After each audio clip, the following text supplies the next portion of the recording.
All right, we are back in our regularly scheduled commission meeting. It is 7:43, so we will continue along with the agenda. We're starting line 8, new business. The first item is community ice license agreement. Terry? Thank you. I have a staff report and a number of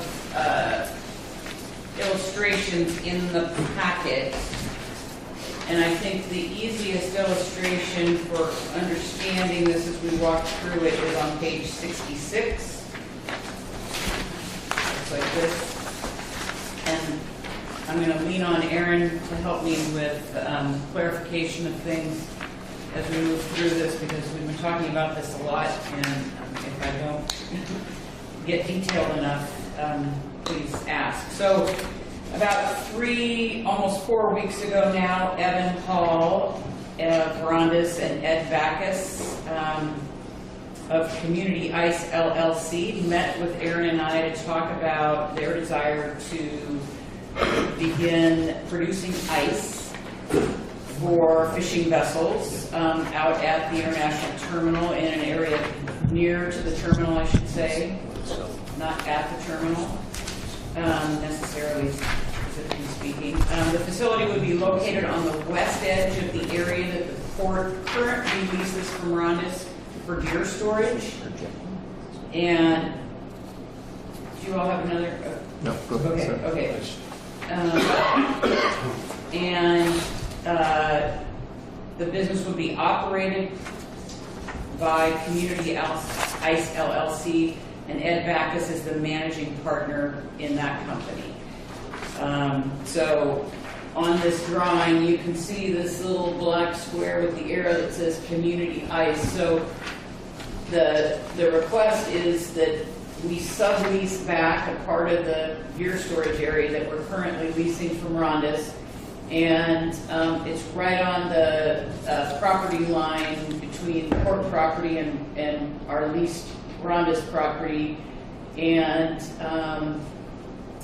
it's about 12,000 square feet of that gear storage area, and then it extends onto Rondis property that goes down to the shoreline. And so does that location make sense to folks? You understand where I'm pointing on that map? Okay. So the terms of our lease with Rondis requires that if someone wants to sublease the property that we have under lease from Rondis, that they have to grant permission for that to happen, and they granted permission for that to happen. And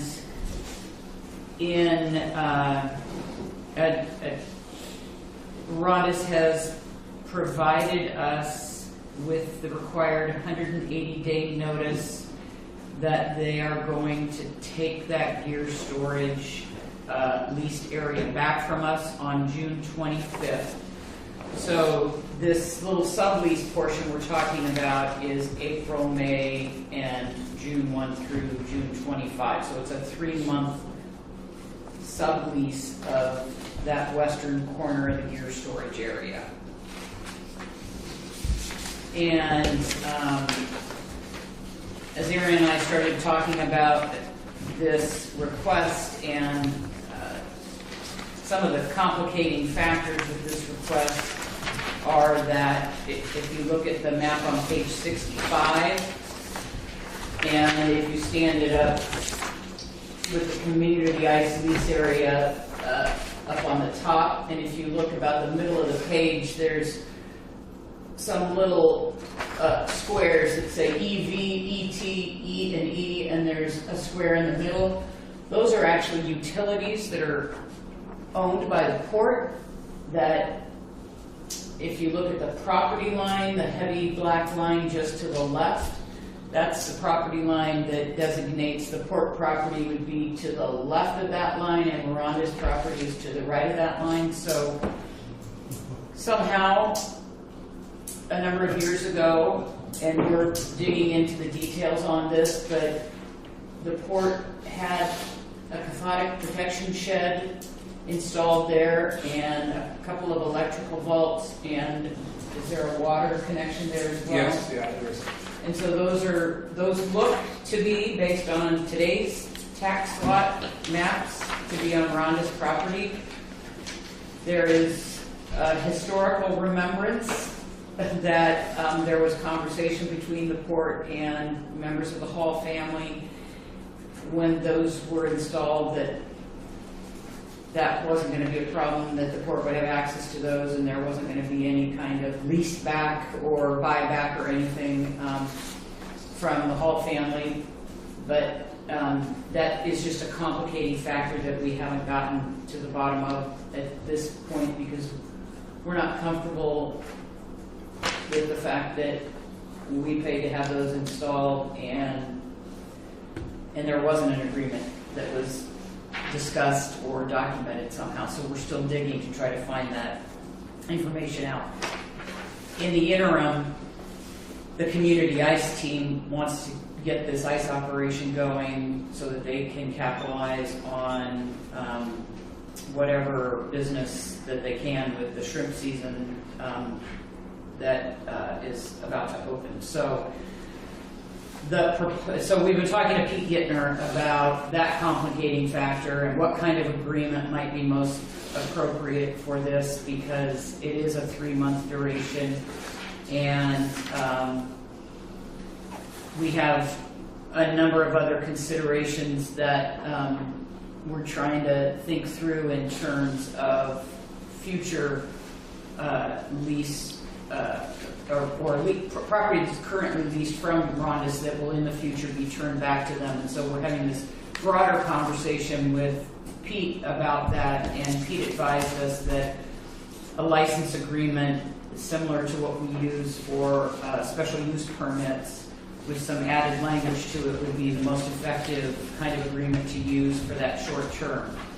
And so Aaron and I have met a couple times with Ed and Evan and negotiated a monthly rental of that small space, that corner of the gear storage area, at $1,400 a month for the 3 months.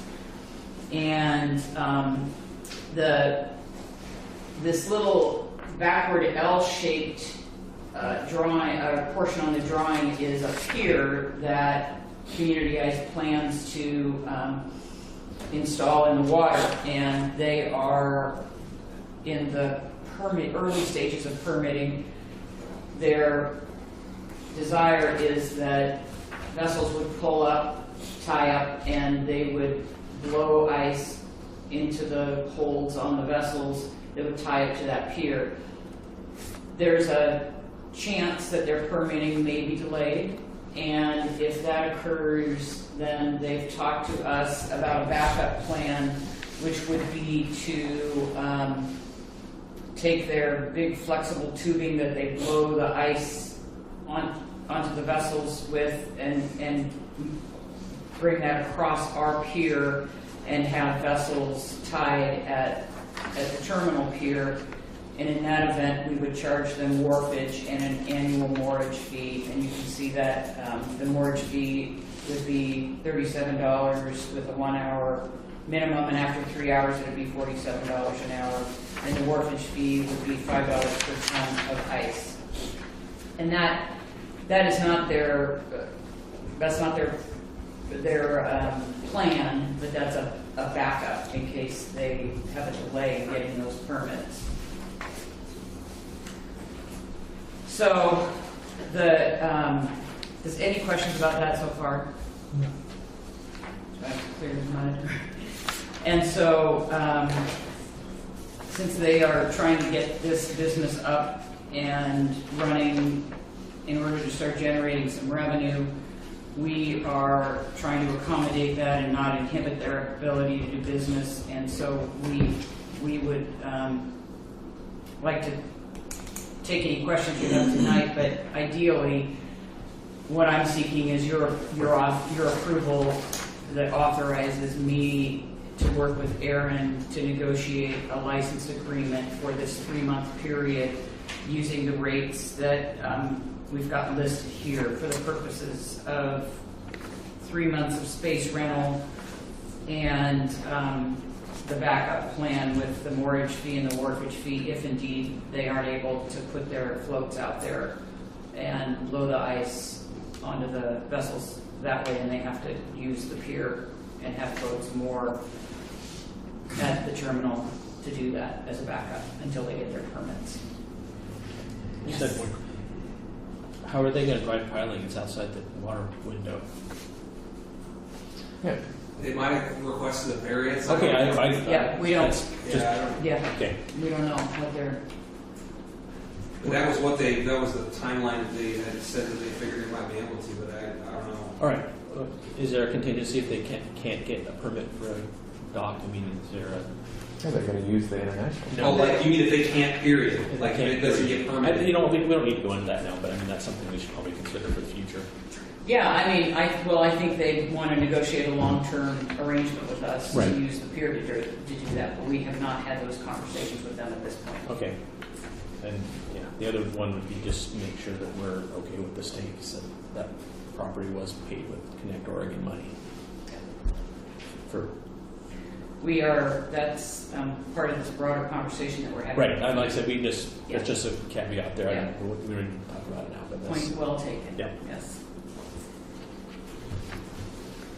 So after the 25th, which we were aware of, was the date that they would possibly be taking back that Mhm. storage area anyway, that's when, no matter what you come up with on this agreement, if we agree to it, that's when everything goes into play again. Right. That then, so are we hoping to... You mean that piece of property goes back to It Ronda's? goes back to them. We don't have any real say over it. Right, but Right. when does the utilities issue get Well, satisfied? that's an ongoing conversation we're having with Pete. It's an Okay. active conversation. We are trying to resolve that along with a number of other issues that we will bring to you when we can talk about that in sort of as a whole package. There's a lot of moving pieces with that. But that wouldn't be part of this agreement? Correct. Okay. So along those lines, though, where is the power and the water coming from to operate the thing? Well, And where is it metered? Or They're going to have to meter. They're They're gonna- going to have to install a meter because it comes off of this. The problem is the PUD didn't. There's no power easement. There's no easement from the PUD on this either. But they're going to have to meter it, and the water's going to have to get a meter added to it as well.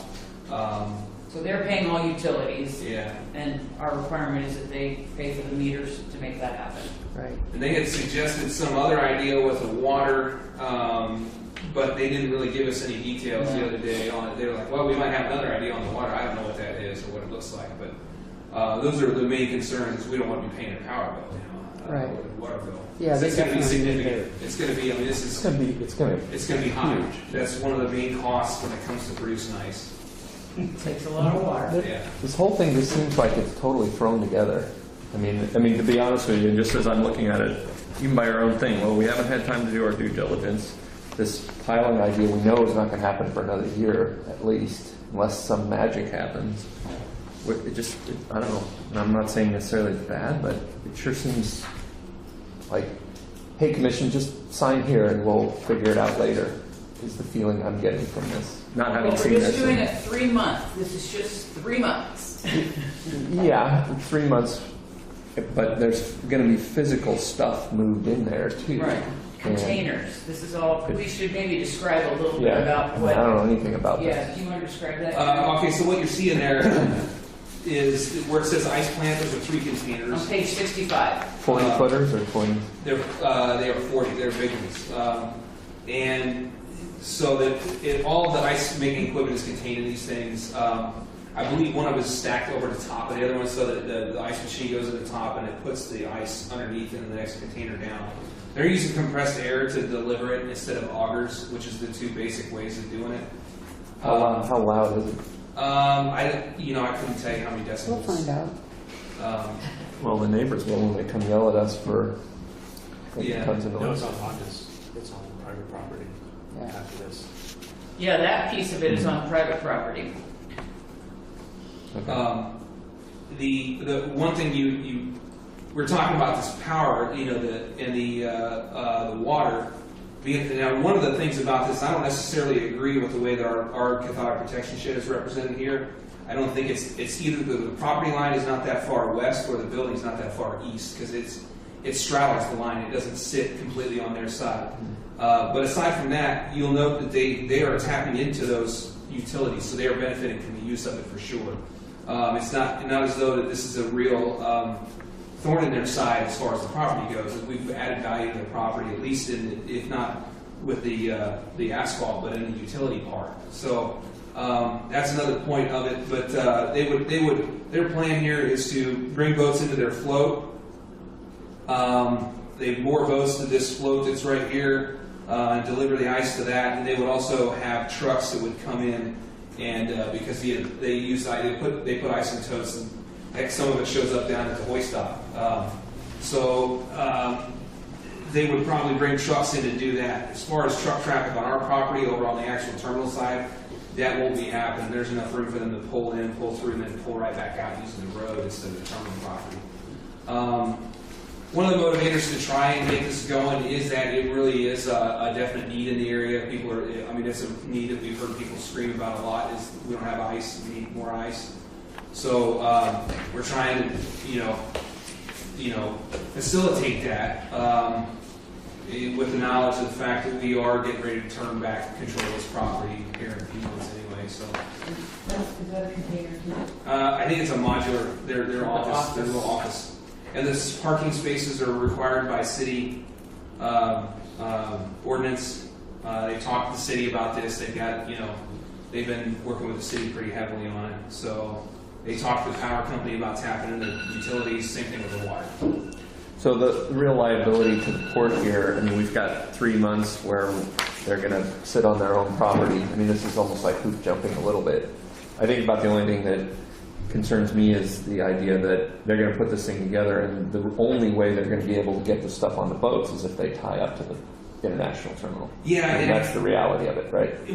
That's what I want to get put into the permit is that it should be very clear that it's not.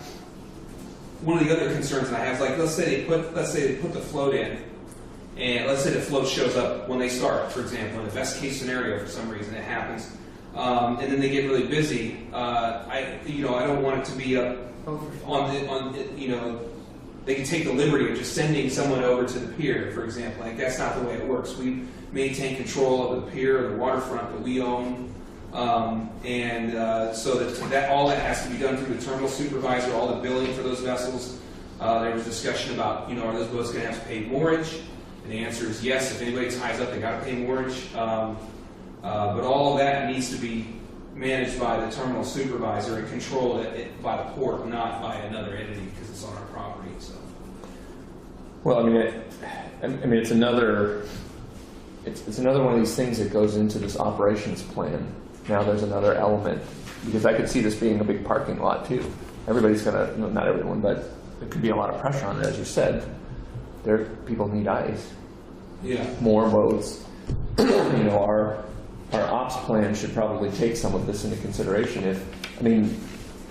As Walter said, they're not going to. Maybe they will be able to sink piles, mitigate for all this stuff, and put this in, but it's not going to happen soon. And this is talking about they're going to roll these things in here, turn it on in the next few weeks, right? That's what they want to be able to do. Yeah. How does the moorage fee, I'm sure you figured out that it's amenable. I just remember that, and I'm not sure if it's even in our budget from last year still, but that commercial marina vessels coming to the terminals would have the commercial marina rate instead of the terminal rate.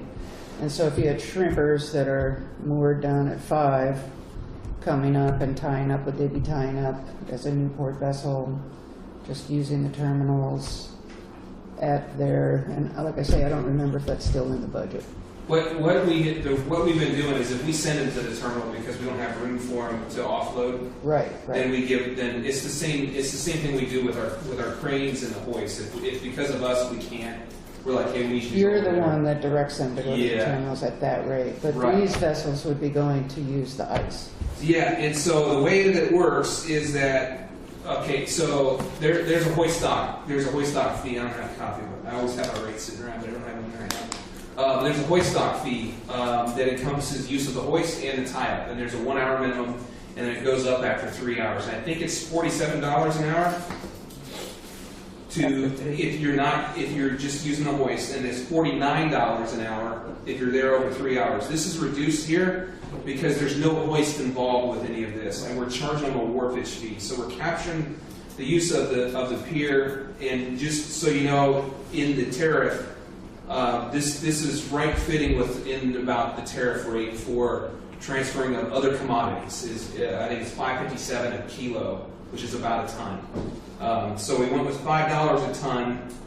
It fits the ice market, and then plus we'd be, if they use the pier, like I said, $37 because they're not using the swing hoist, and then it goes to $47 after 3 hours to try and motivate them not to take too long.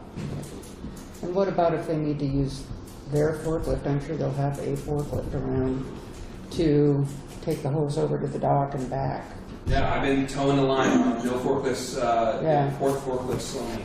Right? So I told them no, you can't, and that really is going to be. Because this is 24/7, they're at night. Yeah, and I really do. We need to protect that the forklift issue because Ronis is getting into the gear storage business at some point in time anyway. They're building gear sheds out on McLean Point. So the who runs forklift on port property is extremely important here because that's our revenue out there, and it's going to be an even bigger issue. The more, so we've got to set the precedent, I think, now to make it clear. I couldn't agree with you. And that's part of that broader conversation that we're having as well, about all these moving pieces. So I am requesting your approval today to authorize me to take the time to properly complete the license agreement and execute the agreement with Community Ice LLC. So there's a lot of For this vetting 3-week still period. to do. Correct. For a 3-month period, I'm sorry. Right. I guess I'm still a little, I don't know, still concerned on some level here.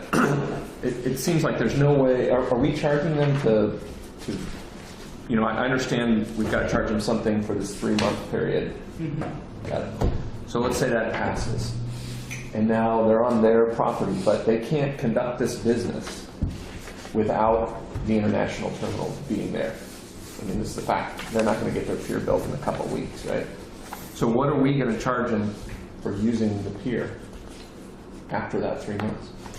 Well, I think that's part of the discussion we're having with Pete in the next week about what language we add into this license agreement that talks about subsequent months beyond June 25th, 2019. And we have to figure out what that's going to be and how we're going to do that. Yeah, and we can definitely. But I'm being very hypothetical here, but let's say the commission all got together and said, well, we want to do that.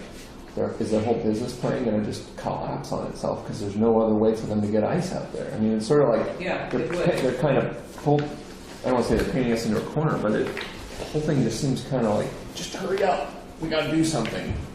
But they didn't ask for permission to do that, did they? They just said that's a plan B, but they didn't say, can we write that into a contract or something?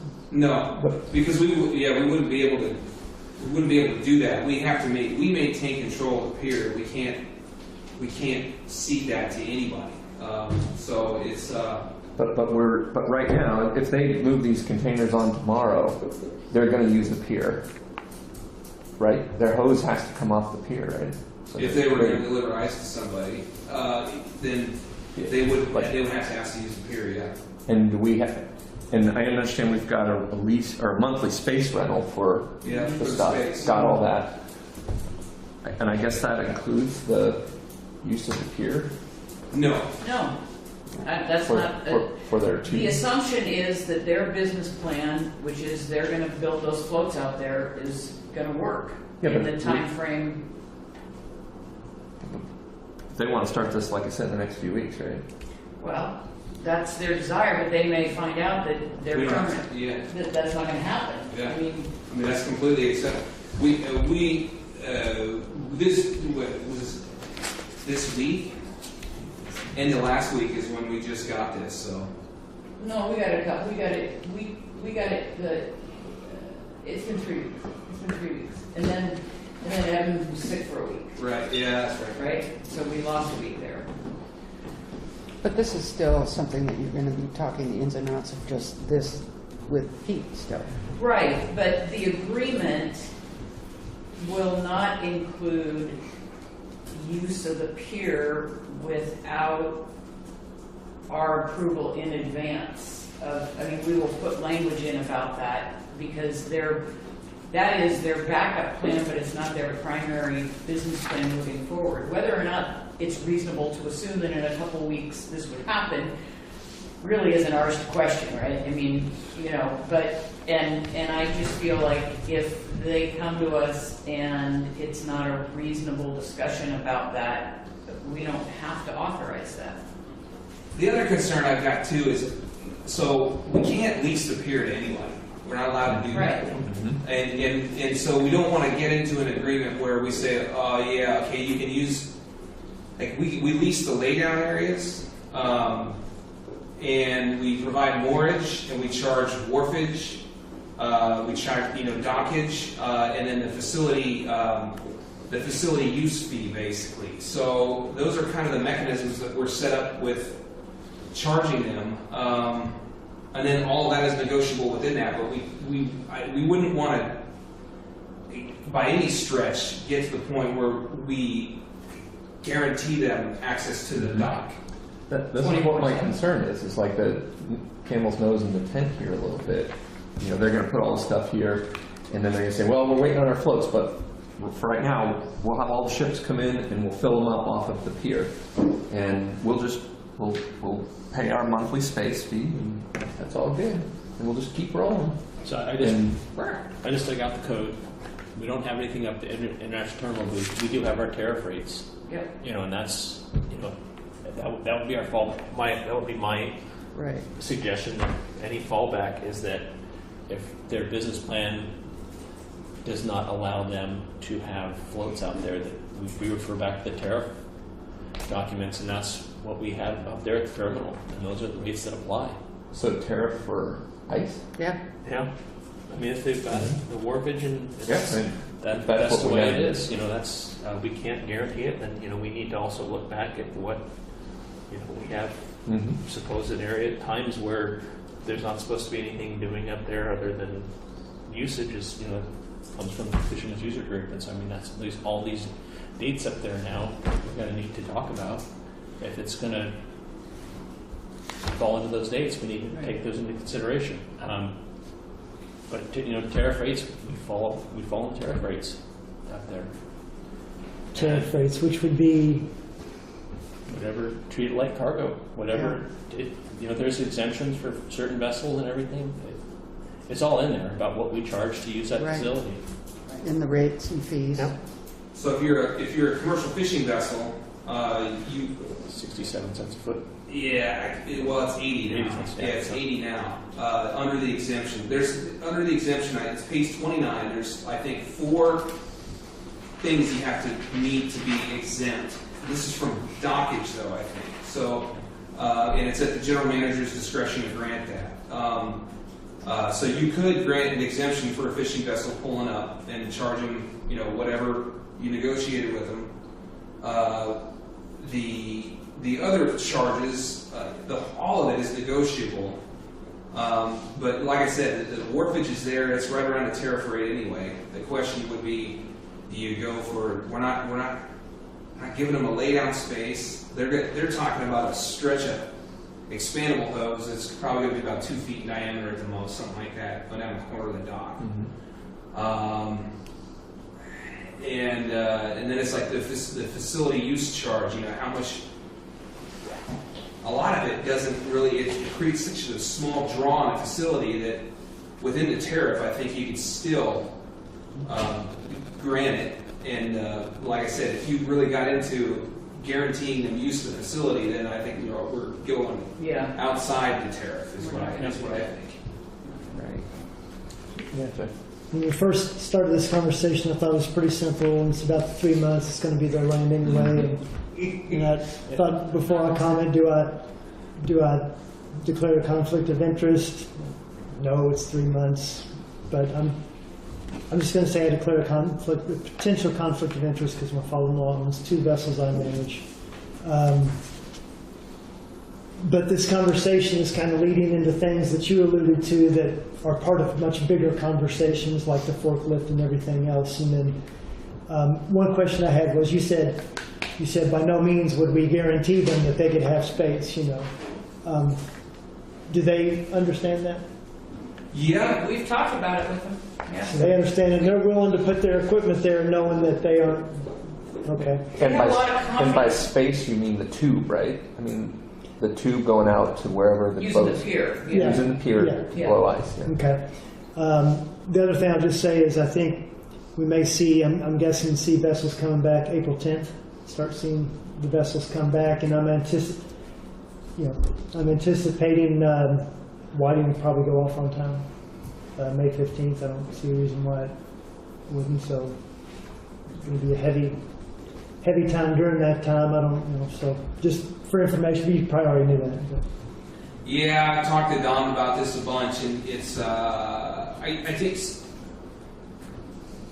think we could manage the boat. I mean, there's a possibility that there's times when it's, you know, hey, we can't squeeze this boat in to get ice or whatever. Yeah, it's a common thing on the waterfront. I mean, that happens sometimes. You can't get in someplace, and but yeah, that's something we talked about. I think they're also very concerned about that because they don't want to make a bunch of people mad or whatever, you know. But in any case, yeah, we can't say that's you're definitely going to be able to deliver ice during this time. We also can't say, you know, it's impossible either, because I think it's possible. It just depends on how things work out the day of. Lots of moving parts, lots of Oh yeah, associated issues. This kind of we haven't way. even touched the tip of the iceberg. These are there's a lot more issues aside from all of that, you know. And then again, you have to keep in mind that we got some buildings on our neighbor's land too, and you know, at the end of the day, we got to think about, I think, how much it might cost us to move that stuff. You know, if it doesn't go so well, so that's something to bear in mind. Walter, did you have? Could they schedule a berth spot and pay the full berth spot? I mean, I know that you can. Oh yeah, you can do that. It'd probably blow out their pricing, I would imagine. I'm just saying that's an option. I mean, if they want to, they know they have boats that day, they can pay for the berth spot. Yeah. I mean, that's, you know, they really want it. That's. Yeah, the thing of it is that, I mean, boats need ice enough, and there's enough need for it that I think that they could, you know, they could possibly do that and still have the boats flowing through there all they need. Yeah. I mean, there's more than one way to skin a cat. What Yeah. we're talking about. There's more than we. Well, but, I mean, it is. There's a lot of moving parts to this, though, and I think this is, you know, as soon as it's like possession is 9/10, they're going to move all this equipment here, and Well, it they've really. already got stuff there. I mean, it literally. I mean, this float idea sounds all great, and you know, maybe ferries will come down from the earth or from the skies and make it all happen. But the reality of it is this business can't survive without the international pier. It doesn't seem like, certainly in the short term, maybe in the long term, it'll work out. And I think that international terminal has a reason it was built for fishing and shipping, and now we're saying, well, now ice production is one of those things as well, which I'm not kind of droning on here. I apologize, especially because it's late, but I'm just concerned that the port gets as much as that should come from it, because this business is purely 100% going to take advantage of the infrastructure that's there, that the taxpayers in Salem put together and put in here. And I think the port just needs to be sure, and they need to be aware that running a pipe to fulfill their business model, it, may have some cost implications. We haven't worked it out yet, but it just seems premature to put together a business with this many open-ended questions, in my opinion. If all you're It's looking, different. I mean, if all you're looking for now is to have the commission approve them leasing back their own property for 3 months and nothing else, then sure, knock your socks off. But I mean, that's think pretty it's- much where we're at, isn't it? I mean, because Yeah, and that's on what, June 25th, it's there. it's gonna be their All property, theirs. so I think in their minds, they're putting that stuff there, and it's, whether it's next week or 3 months from now, this is what they're doing. And so if they could possibly use that pier, I mean, they're taking a gamble, that's the nature of business. They're gambling that they are gonna get that floating dock, and I'd assume that they have done a fair amount of work behind the scenes to try and make sure they can get that float in there, and they're taking that risk, and that's what they're doing. And then so if we decide to say, hey, you can't use the pier, I think we just need to make sure that we do that within the bounds of the tariff, and that we do it fairly so that it's the same precedent we apply to everybody else. I think that kind of captures it. I just want to make sure they're aware that there may be some costs in this, and it might blow apart their business model, but I want us to make sure that we're being as transparent, as forthcoming as we can. And if this is a simple agreement, I think we're all in agreement. Sure, you want to lease back your own property for 3 months, go for it. But discussions about using the International Terminal Pier for blowing ice on the boats is a separate question. We've been pretty clear about that with them. And does Pacific Seafoods have anything to say? I mean, not that they would have anything to say, but is there any implications that concerns Dock Talk or anything that we need to be concerned about as a port? I say it's actually a benefit to the fleet because they own the only ice production in the basin right now. I mean, this is a vital part of the industry, so I mean, we need to make sure. Yeah, that they we get- lost 2 ice plants last year. Well, one, yeah, but we do need to facilitate that, and I think that's something that we need to take into consideration now, but not, turn our backs and say, have at it. My other question is, if they're going to be going 24/7, do our cameras hit that corner of the dock? Not that portion, no. They hit the pier, I'm sorry, but not their property. So we'd be able to see the pier, but not, which should be really all of our, that's, not right now, but if we get it, hopefully in the coming summer, we can get some more. My only concern would be is that if they're going to use 24/7, use our area as a parking lot for their business. Yeah. If we're not there, and I mean that should be spelled out too. I said, that once they assume their property, they need to conduct business on their property and not on Right. ours. And Well, and along the same lines, if they're going to be using the tube to blow ice on port property, what about the liability associated with that and any additional insurance that might be needed for somebody dragging a big heavy pipe around or forklifting it, or it's dangerous occupation at times. That's on our list for Pete to help us with in the agreement. So we're holding fast on control of the dock that we own. And that's like precedents can be sent no better place than our first little venue here, is to make sure that we protect the port dock, that we're in charge of every use for that. And if it's a hose and makes us some money and the insurance is good and the vessels that traditionally use the dock coming up in the busy time in April and May, if they start squeaking and squawking, we'll know it's not working out. So there must be, I would say, the provision that, given the traditional users, if there's some unforeseen problems, should be a caveat somewhere in the agreement that if this for some reason causes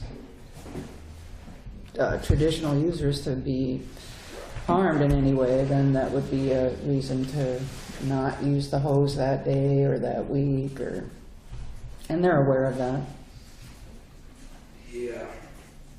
I would, I think it's easiest to just say the terminal supervisor owns the area, and it's up to the terminal supervisor to make sure, because just like you said, we need to maintain control of it. And so if we say, well, it's up to somebody who's a traditional user to figure out if that's okay, we need to maintain control of it, I think. Right, So if we not just the say, let's user, do- but the Yep, supervisor. The supervisor's got it. Taking into account the traditional users and their needs. Yeah. My only request is if, I don't know when this will come back to the commission and what it would come back for, but just in advance of that, maybe a informational, keep us up to date on, okay, here's what Pete's saying, here's what we're saying, here's what Rhonda's is doing. And then particularly well ahead of whatever commission meeting it comes to next, just kind of a, sometime, so we don't end up trying to construct a lot of the issues at the commission. We will, not that we didn't get enough information in advance of this one, but that maybe this conversation went further than you anticipated. But I anticipate when it comes back to the commission, there's going to be a lot of discussions that we want to have, and as much information as we can have ahead of time would be great. Yeah. To that end, I think we talked about, there was a liaison that we had that I think, or you guys could at the very least keep me in the loop on things in some of the discussions you're having with these guys. I didn't know anything. I knew that they were thinking about this. I think we all did. Hey, they're going to put ice down there, and that's it. I had no idea that it sort of came to the point of, okay, back the trucks up, we're going to drop this off now. So, I'm not saying I need to know everything, but if you can, I think I initially was a liaison to some of the stuff going on at the international terminal for the commission. So if you guys can at least keep me in the loop a little bit, and then I can update folks a little bit as well if we need to. It might just go to what Jeff's talking about. We won't be completely flat-footed as you see fit. Sure, yeah, absolutely. The other thing I think we need to keep moving here. Yeah. Obviously, it's an interesting topic that, and I think it'll be good to have next time, maybe have Ed or Evan here. Yeah, Ed couldn't be Check. here because of a medical procedure. He would have been here tonight. The recommendation that you put in our packet says, enter general manager, yada, yada, yada, to conduct operations at the international terminal beginning March 27th through June 25th. I think we could I would feel a little more comfortable if we were more specific than just at the international terminal. Sure, that's Because fine. what we're really talking about is the Rhonda's owned storage laydown area. We can be a little bit more specific in this recommendation so that people don't think that they're going to put this in the middle of the international terminal. Right. So what would you change? And, just like I was fumbling over my words here, it's something about that we reference this as a more specific area. We've been calling this the laydown, Rhonda's own laydown area or storage area. And it's their property. They're going to get it back anyway. So, but that's a pretty discrete piece of property. Somebody can come up with something better than me here. Just say on the Rhonda's property. Rhonda's own laydown storage property. That's perfect. So, unless there's any more discussion that we'd like to have on this, I would say we should review the recommendation here, and someone can make a motion. I'll make a motion. Anybody? You or Terry? Did you have something else you want to add to this Well, I little just, discussion? after listening to this discussion, I'm wondering if putting the date beginning March 27th is misleading here, because it sounds like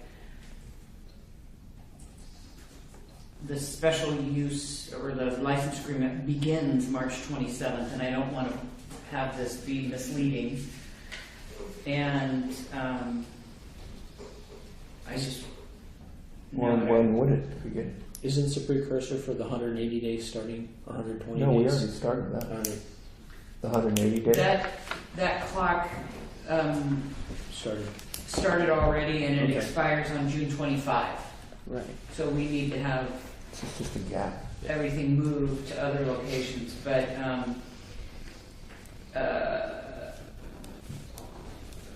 What date do you? well, I don't want to say beginning, so we're taking out international terminal, and I would take out beginning, and I sort of want to say something like continuing negotiations with Community Ice beginning March 27th or something, because we are still in this process.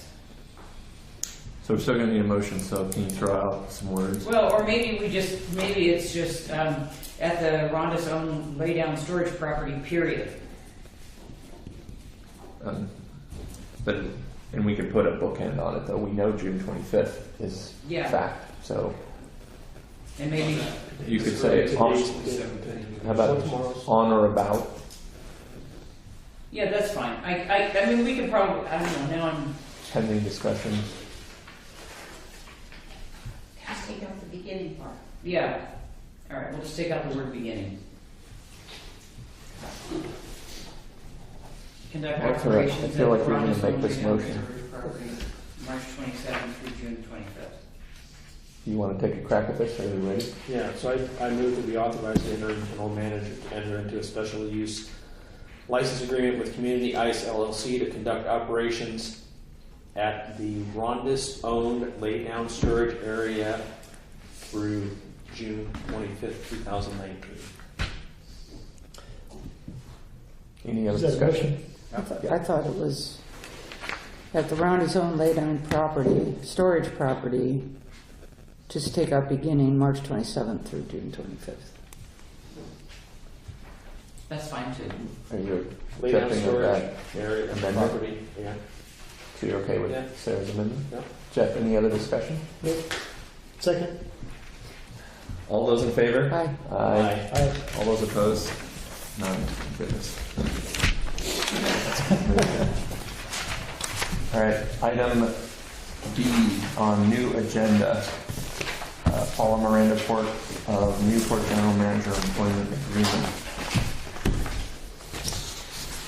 So, I would like to make a motion that we accept the employment agreement between the Port of Newport and Paula Jacqueline Miranda with revisions.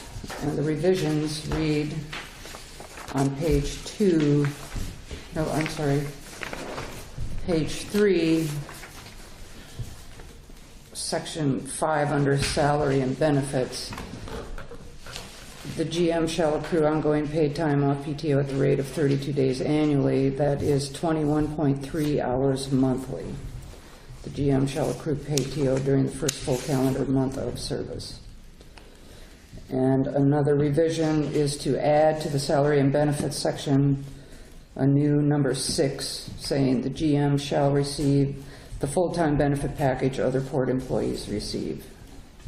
And then we will be adding another highlighted section,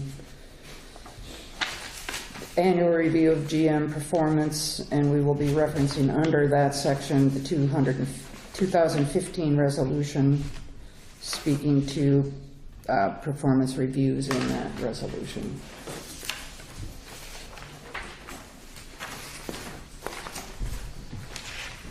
so was that a motion? Yes. Second? Any other discussion? Okay, we'll go ahead and take a vote. All those in favor? Aye. Opposed? And abstentions? 1. Me. Okay, motion passes. I would like to say,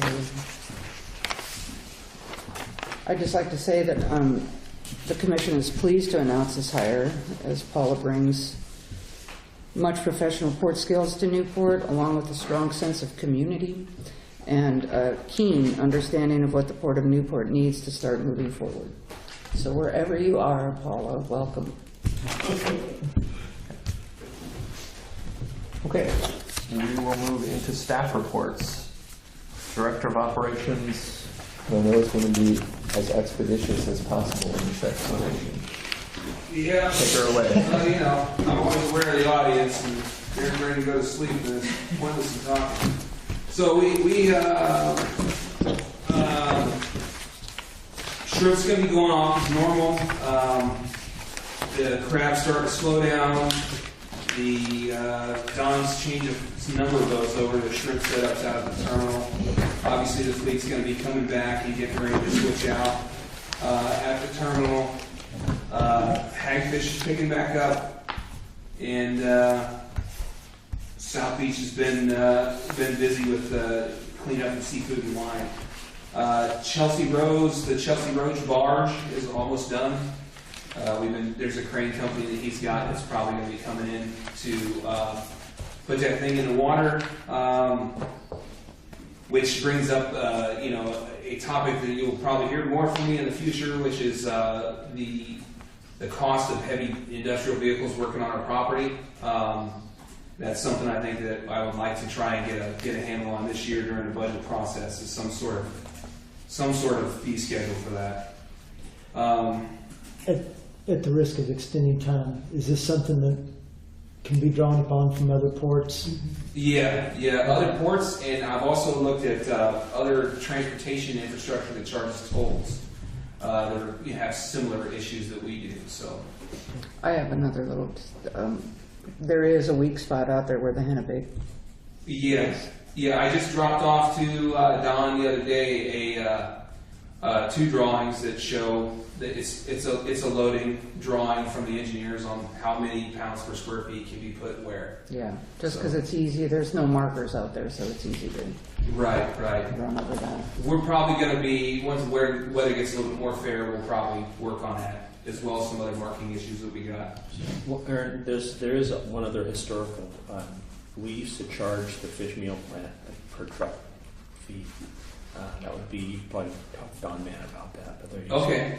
I don't know if we're still collecting it. At one time we did food. How far back did it go? Like, 2000. and do you know how did they do it? Okay. All right. There are lessee, and they were supposed to. I would guess they kept track of their trucks, but like I said, Yeah. that was historically that was there. So I would go back to either maybe Kent might know, but I know Don would know about that. Maybe, Okay. Maybe past leases. Yeah, we'll think through the lease roll. It's pretty thick, but yeah, that would be great. Thank you. I've got proposals from the highest qualified firms, the ones that got shortlisted for the RB annex design. I'm reading them now, I'm about halfway through them, but I'm not ready to comment on any of that because I really don't have anything ready to present to you. So the commercial marina electrical infrastructure, I did attach a couple of slides from the presentation that I gave to the commercial fishing user group so they could see kind of what my ideas look like. And once again, on this stuff, this is an idea that I've got on how we might be able to fund this project. If it doesn't work, it doesn't work. And so I'm not trying to push this down, as the end-all, be-all to this the solution to our issues. But we discussed a number of aspects of this idea that I've got. My takeaway, the concerns of the fishermen revolve around, they're concerned about disproportionate impacts to smaller fishing vessels in relation to increased moorage charges. They're also concerned about any potential, if we commit to funding it through incremental revenue increases over the next 3 years, what happens if, say, the power bill goes up exponentially between now and then because of some unforeseen issue or whatever that is. So those two main concerns are the ones that I took away from the meeting as being the biggest worries.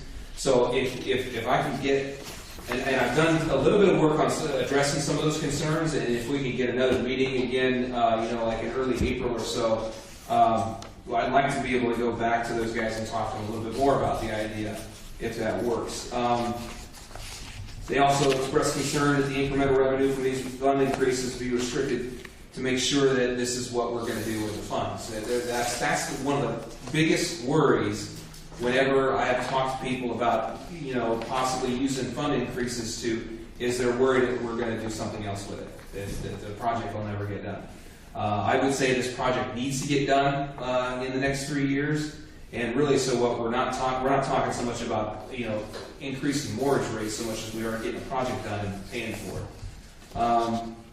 So I think that it'd be a good thing to continue this conversation. Everybody seems to be at least, they're willing to consider it. I think on this this issue with the smaller vessels. I really need to do some more math on it because obviously mooring is done by the foot. So the smaller the vessel, the lower the moorage rate, but that doesn't necessarily correlate to their business expenses that way either. You can take a look at some of the numbers that I've got in here on estimates for Port Dock 5 pedestals at a 50 amp upgrade. The 50 amp upgrade is probably one of the most attractive increases, I think, to a lot of people because it allows them to do a lot more things when they're tied up at the dock that they can't currently reliably do, like run pump on crab for lengthy periods, depending on your size of your live well.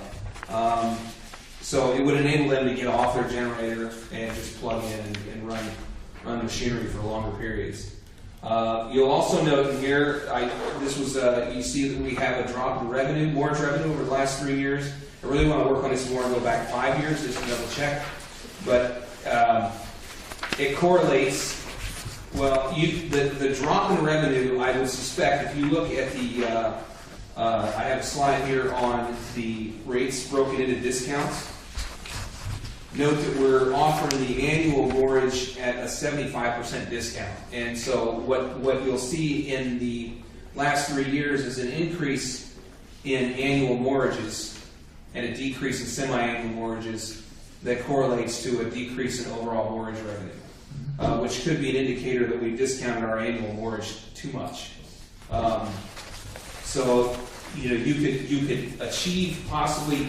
And basically what I'm talking about when I'm talking about paying for this project, these numbers is an increase in moorage revenue. It's not necessarily an increase in moorage rates. So it's a forecast over the next 3 years of what we think we can draw by either reducing discounts or increasing a rate. But the bottom line is we're trying to increase moorage revenue by certain percentages. And that last slide there on page 77, sorry, second to last and the last on 77 and 78, show you some numbers of what it looks like.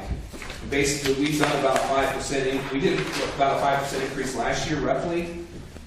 It's not going to get us there.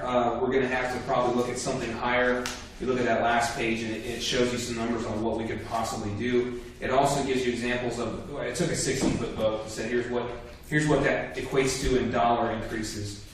One of the reasons why I think that moorage is a good area for us to look to capture some of these incremental increases is that we have a lot of moorage customers, and as far as expenses go on the overall budget of a commercial fishing business, usually it's not the highest expense that they're looking. It's not like a huge.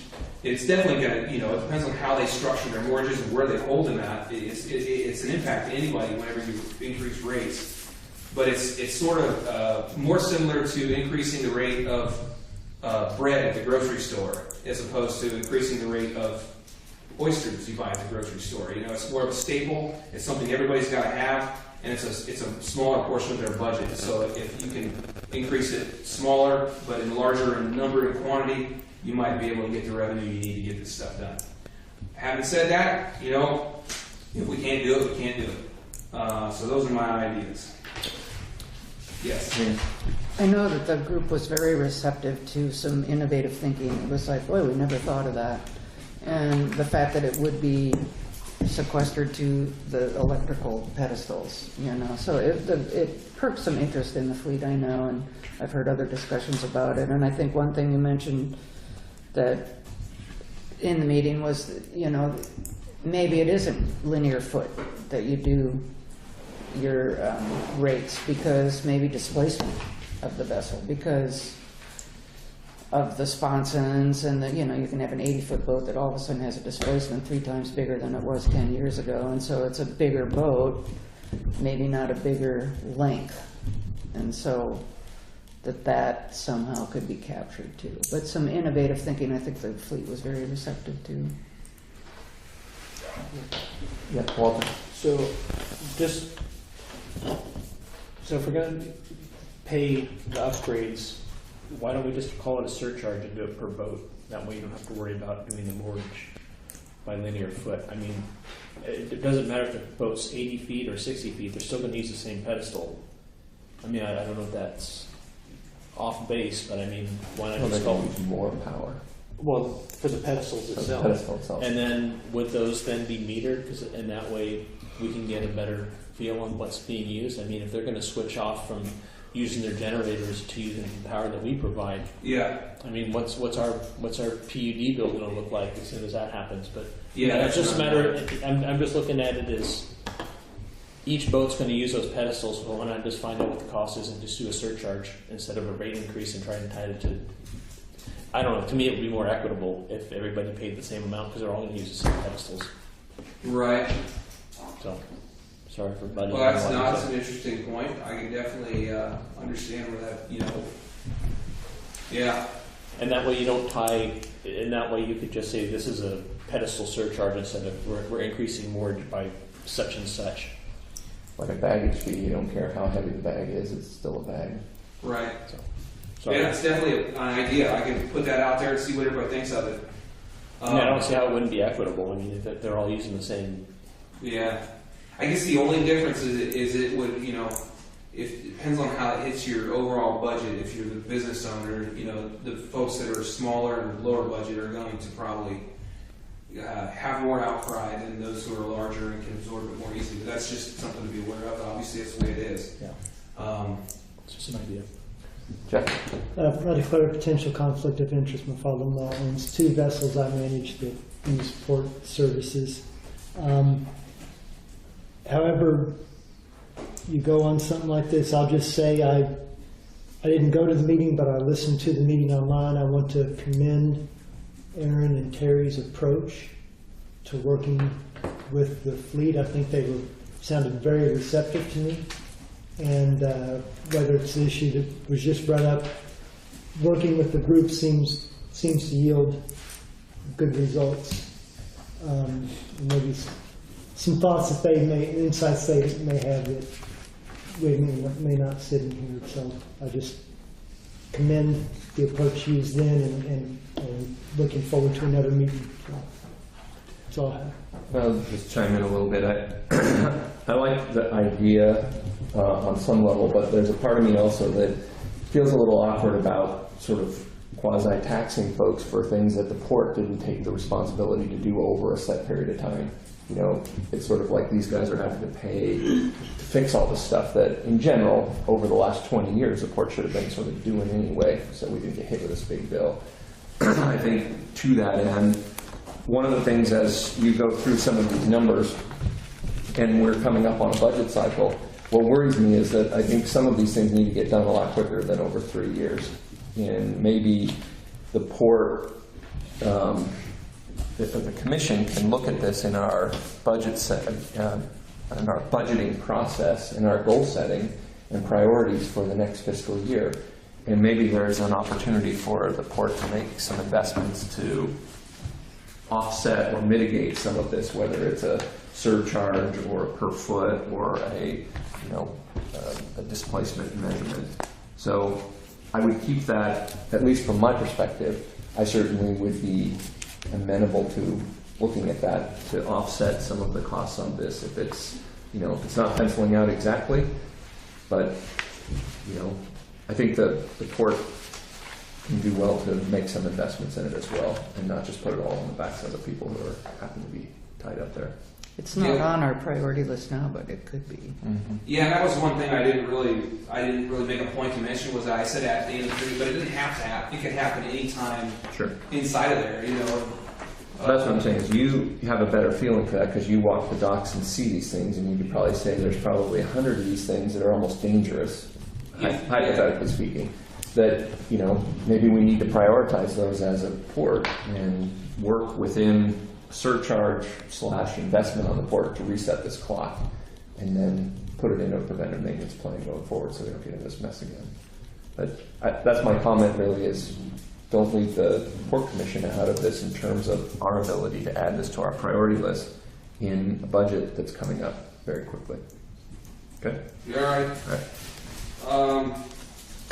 Before I forget too, one other thing about this whole project that keeps nagging at me is that I don't know that we would have the money to do it right now, but one of the hardest things to nail down is this fluctuating patterns in utilities. And we have a number of meters that hit the entire marina, but there are systems and programs that they make out there that you can meter every single pedestal individually, and you can control them centrally. So if somebody's not paying, you shut them off.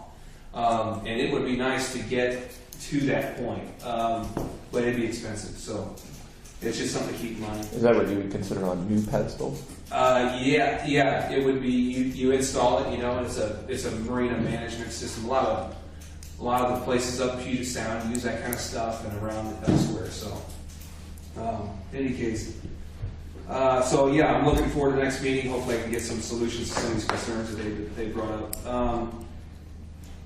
So the question of squid is coming up much more frequently this year. I think there's an expectation it's going to be a good year for squid in this area. Matter of fact, I just had somebody stop. I've had several people now contact us about offloading squid. Same scenario. There are portable pumps that they want to use. And this was something we looked at last year, and we set up. Again, this goes to what facility do we use for it? Where does it fit the best? It is when they line up 6 or 7 totes in a row usually, and then they blow it into those totes as they go. So there needs to be room for the pump to sit in there, we could accommodate it. I think it's easiest to accommodate where we have the most space, which is at the terminal. We may or may not be able to squeeze them into the hoist dock. I don't know the answer to that yet. It depends on what else we have going on there. I'm trying to push all this stuff to the off hours of the day so that it happens between 5 in the evening and 8 in the morning for several different reasons. One of them being that it makes it easier for the users because it's not going to get in anybody's way. But that's one of the problems with the hoist dock is it's on a trailer, but it's not like you can just whip that thing in and out. It has to get finagled into a corner, and then they have to pull it back out of there, so it takes a lot of time each day. So I had, like I said, I had another buyer, got one from Washington who's interested in coming down, and one from California who's interested in coming up. It looks like the one from California is hitting the road tomorrow to come up this way with their pump. So that's about all I got right now. Does that put a bunch of stuff in the water? It's so the way that I've been working it with them is that the stick water, there is going to be some residual that comes off, some ink, and some water. But the stick water, they are supposed to take that offshore. That's the arrangement. And that's not really. I think that's the way people are going to in the future. It wasn't necessarily what a lot of people did in the past. Last year when I brought it up, they weren't real eager about it. But everybody I talked to this year has said, that's what we do anyway now.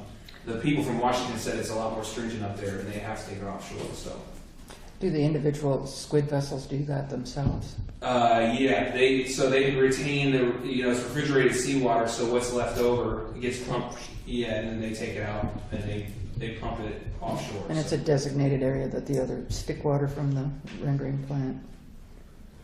I mean, there's a designated spot to dump your stick water. Well, they got to go at least 3 miles offshore, I believe. Yeah. I think for that. It might be less than that. Actually, it depends on what it is. I got to look at the pollution placard. I've seen it 100 times, but I've run it many times. I can't remember off the top of my head. Depends on what you're dumping. Mm-hmm. That's about all I got on that right now. Let's see here. So you'll see the individual reports in here. It's been a good month again at the hoist dock, but it's starting to take off. And the mates really did a good job this year on helping after Seafood and Wine and helping to clean up the area. And they're going to help us out this summer over at the aquarium, creating an interactive exercise for kids to participate in and represent the port. So I think that's all that I have. Aaron, have you been getting any updates from the security company? At one point we were hoping that we would hear a little bit more from them periodically. Yeah, I did not ping them this month before the meeting, although they're supposed to give me a report before this, so I need to get a hold of them again. Again, we don't need a detail, but I think we all seem to be interested to know if there's anything significant that we should see. Yeah, I can tell you this month we've had some vandalism issues. I think one of the other things that so people are doing maintenance right now, and we really need to. That's another thing I want to talk to the Commercial Fishing User Group about. Things are not the way that they used to be as far as conducting maintenance on your boat in the water. I shared around a letter from DEQ with a number of people just last week. They fined a guy up in Warrenton $19,000 for sanding his boat in the marina, and it's something to keep in mind. I think that we need to spread the word on. But those are the main things to report that I can think of off the top of my head this month. So vandalism in South Beach over in the restrooms, and it's probably the same person doing it. We need more cameras down here. Okay. Anything else? Anybody have any questions for Aaron? Terry, you're up next. Okay, I'll move to the updated timeline for the strategic business plan. There were some questions about that earlier. We have, Karen posted an online comment card up on the carousel on our website. We are taking comments until 4 o'clock on April 1st, and those will then be summarized and sent to Berger ABAM no later than the 3rd of April. And as I mentioned earlier, April 8th, we expect to have the draft finance plan in our hands.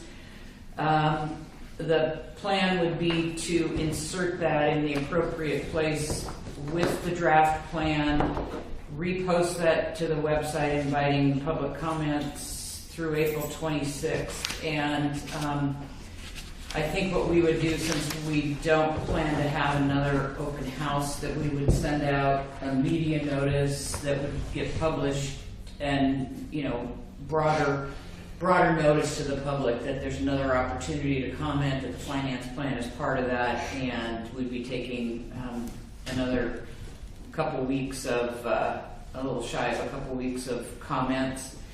Again, we'll summarize those and get them to Berger ABAM, and they expect to have a final back to us that we would give to you all and also post on our website by the 10th.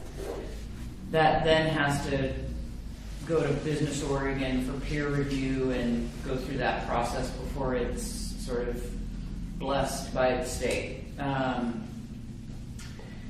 The conversation on the 20th here in the work session, there were some questions about writing a executive summary, a new introduction, updating the history, and basically their work on an additional draft beyond what is in the contract. And so they gave me a quote for that work, and that's another $2,500. To do what? To write a new introduction that includes an executive summary, and we would be updating the history and providing that, and then Was that in addition to the 10 grand that we just authorized? yeah.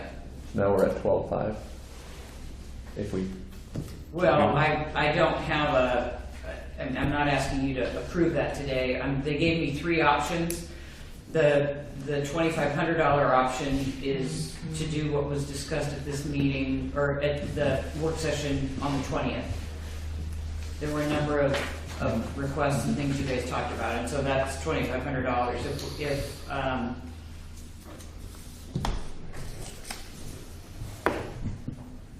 I'm just reading this because I now see the words executive summary, and when I saw new intro up above, I thought that meant I'll have to clarify that.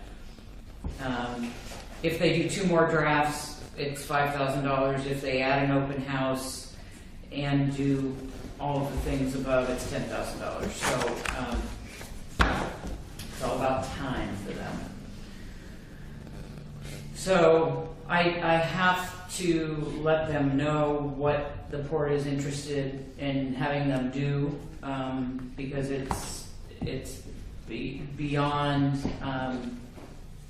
beyond the scope of the contract we have with them currently, so. I mean, is it really that far beyond the scope to add an executive summary? I mean, I get that they're charging us, they're saying, hey, well, if you want us to do this, it's going to charge us more. But, I mean, I don't know. The last report we had histories and executive summaries. I mean, they've chosen to do it differently, aren't they? Well, No, go ahead, I'm sorry. Go ahead. I'd almost rather write a couple paragraphs myself or somebody else and save the $2,500. Maybe our communications person. I mean, to split hairs here at some point, but I mean, I feel like I'm getting nickel and dimed here a little bit. Well, I don't want to say anything negative about them, but it's $2,500. So if it's $2,500 for executive summary, I'd almost rather just write something in-house. I had made the suggestion for an executive summary just so that a member of the public, if they wanted to pick up the 151-page document and just say, what is this thing trying to tell me? That maybe there's just a few paragraphs at the beginning or 2 pages or even just one that just says, here's what this is. Here's what this 151 pages is. And I don't have to pay $2,500 for that. I'd rather just us write it in-house or something. Just say somebody in plain language, here's a couple paragraphs. Here's what this is. And the history rewrite seems like a big thing. I mean, Well, we're gonna pay We're our gonna- communications person to do that. right, So that's what we are the paying that, you yeah, know. right. So it isn't something that is in the strategic business plan. I suggest we just have our communications person write an opening letter to it, and then just attach that to the front after they read it. We can do Since that. we already have hired someone that can do this. Yeah, we can do that. I think the one more draft piece is, I need to go back and sort through all this, but I think we've added an additional piece of work by having, because we added the finance plan late and they didn't get comments on that in this last visit, which would have been the original plan. They now are going to send us that, and we're going to take comments and have them incorporate that. I think that there is additional time for them to do that, but I want to clarify because I may be mixing up conversations about that, so let me get back to you. So what I hear you say is that we will do an intro / executive summary, cover letter, whatever we want to call that. We will do the history update, and the question that I have is that the comments we're receiving now and we will receive after the finance plan gets folded in. Those comments we'll receive in April. I need to understand if that's an additional charge on top of what they originally anticipated doing. So that, I'll get back to you on that. Okay. Yeah, Jeff. And if it's $5,000 from the updated draft, if we look at the comments and we can incorporate them. No, Oh. that's part of that $2,500 item. Okay. So it would be less than that. Did I hear a 5,000 somewhere? Yeah, that was 2 more edits and executive summary. Edits if we have the additional public comments? 2 more drafts, I'm sorry, 2 more drafts.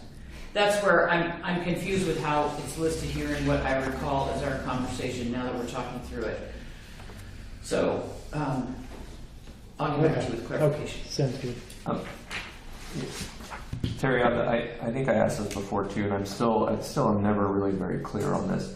But when you say we'll take comments, totally get it. But how do we decide, if you get 10 comments from the public, from the commission, from everybody, what's the process by which we incorporate? I mean, not every comment, maybe, as Jeff said, there might be comments that say, well, I think you should rewrite these sections. Right. And there's some things that, what's your thoughts or your process behind determining what comments sort of make it in and what don't? So the process is that I review those comments, and if there's anything substantive that I would talk to the consultants about what are the implications of weaving this comment in, if it seems reasonable. And if there's more work involved that seems unreasonable to me, then I would have a conversation with you or the full commission about, number one, is this something we want to include in there? And is the value high enough that we want to pay to have this section rewritten or whatever? For example, I got a call from someone who said there was a whole number, there were a number of things that were represented incorrectly, and they weren't able to make the open house on the 20th, and could they give that input? And so I said, fill out a comment card online and send it to me, and we'll consider those comments. So it's just sort of this iterative process about looking at what's reasonable and what's not reasonable. But you'll track all those comments, but you'll be sort of the initial filter, gatekeeper on that before they come past. Yeah. Okay. Yeah. And everybody's comfortable with that? Okay, great. Thank you. The Director of Finance and Business Services position has been conditionally offered to a candidate by the name of Jim Hinkle, and we're doing some background checks and hoping all of those come back positive. And he is available in the next, he's in the next 3 weeks to a month. I talked to Paula about her comfort level bringing on a new hire in a senior management level like that, or whether she wanted to do a phone interview or meet this person in person.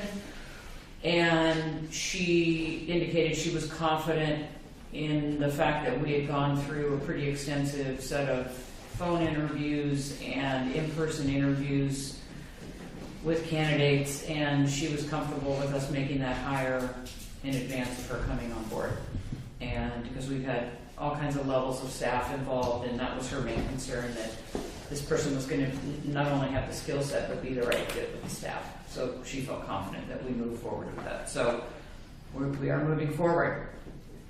The Budget Committee, we have, as I reported a couple months ago, we had 2 individuals whose terms were over, and we posted the opportunity to join or submit interest for the Budget Committee. Since that time, Ron Benfield passed away, and that leaves us now with 3 open positions. We've done some outreach in addition to posting it on the website. We have not had much success. We have not had any success with that, I should say. Of the 2 positions whose terms had expired, Fred Postlethwaite indicated that he was interested in being considered for another term. Mark Colson was not interested in another term. We are at a point where we are 2 months or a month and a half away from the first Budget Committee meeting. We are in compliance with Oregon budget law. If we've made reasonable effort and can't put together a full Budget Committee, we can go with less than 5 on that committee.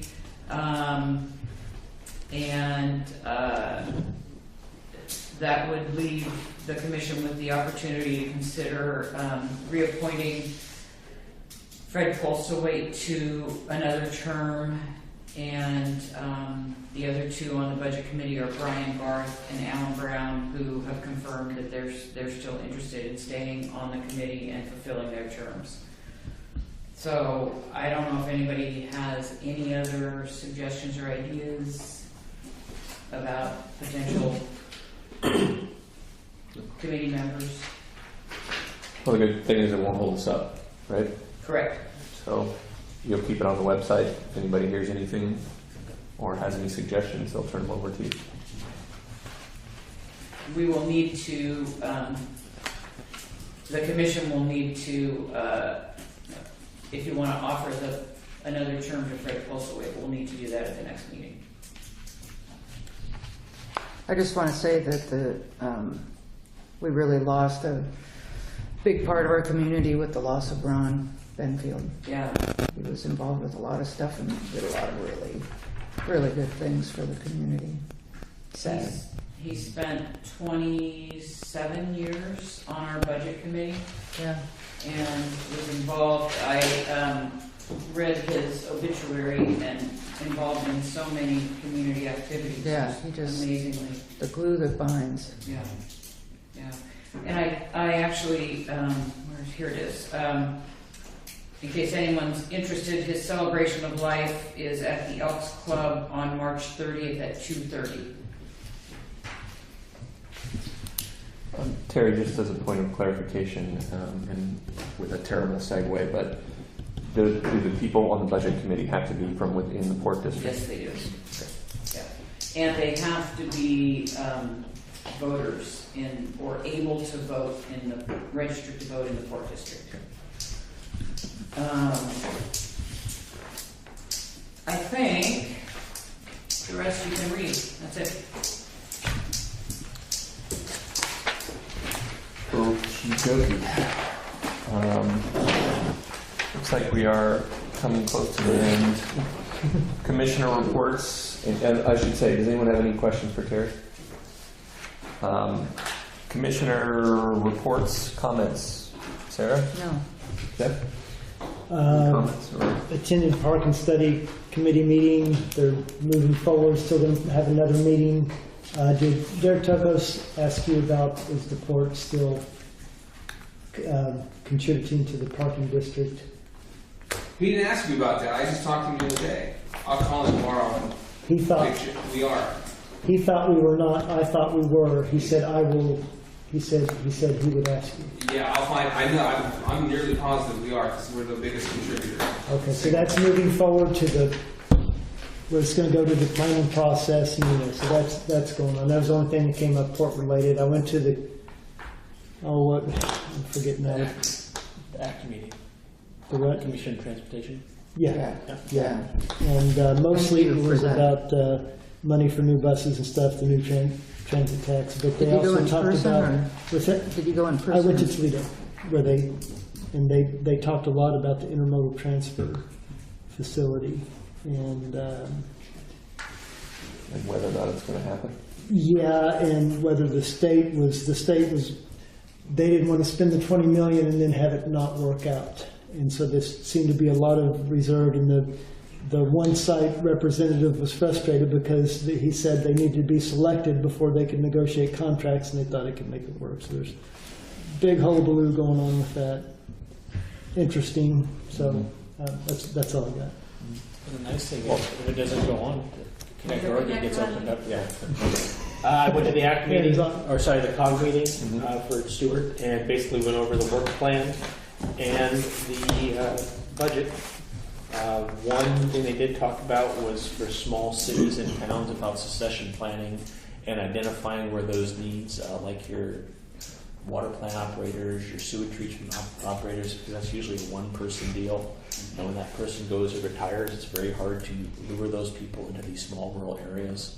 I know Colette's talked about being 2 years looking for a water plant operator, and so it's just a matter of showing how important these positions are around these small areas where you have one person doing it all, and then when they pass away, move away, or retire, it's very hard to recruit those people from inside the communities.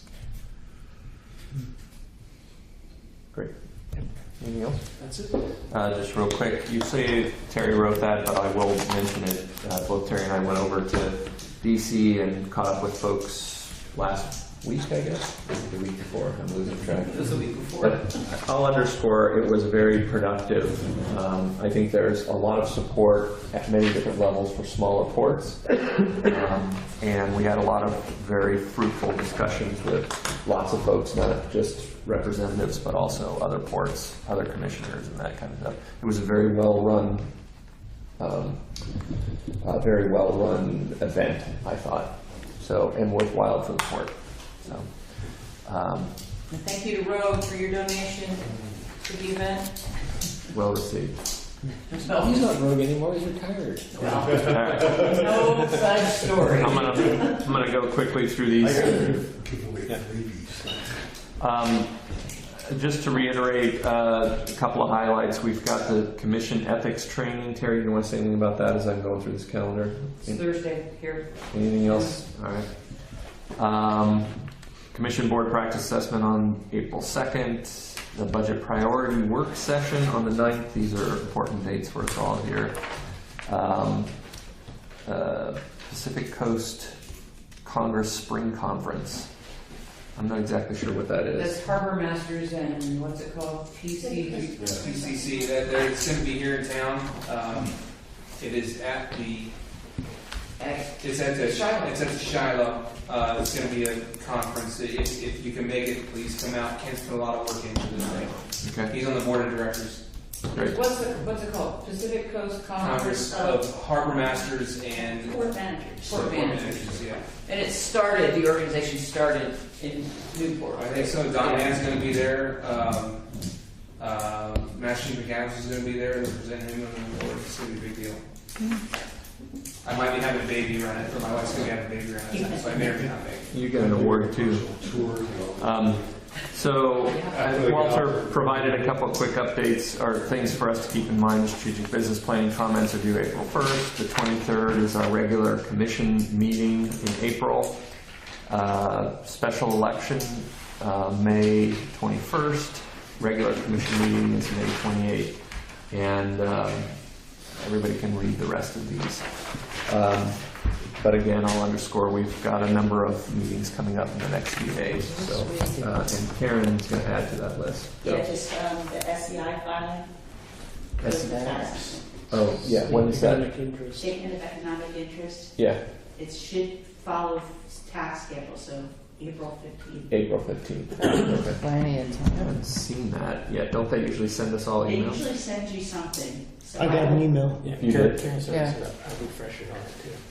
Well, maybe you can forward whatever you have because I thought the last time you sent it to me, it said check back in later. Yeah. But okay, if you think of it, maybe you can just send it to us all one more time. All right. That being said, unless anybody has anything else to say, we'll have one more public comment section. If anybody would like to make a public comment, please state your name. You have 2 minutes to do so. Yes. Rex Capri from Newport. This time I'm addressing just as a Newport tax-paying citizen of the Port District. And I just want to say this concerning Newport International Terminal. I'd like to see prioritized effort to get new users for that facility because, as probably everybody in this room knows, it's been a negative income asset right now. We have the potential, it has the greatest potential of bringing in positive revenue flow here, much needed by the port. So I would like to see prioritize new users. And the most obvious one to begin with would be shipping, but not to limit just to shipping either. Any other users to bring in for that facility. That's all I have. Great. Thank you. Anyone else like to make a comment? Okay. Nothing heard. I will go ahead and adjourn our meeting at 9:16.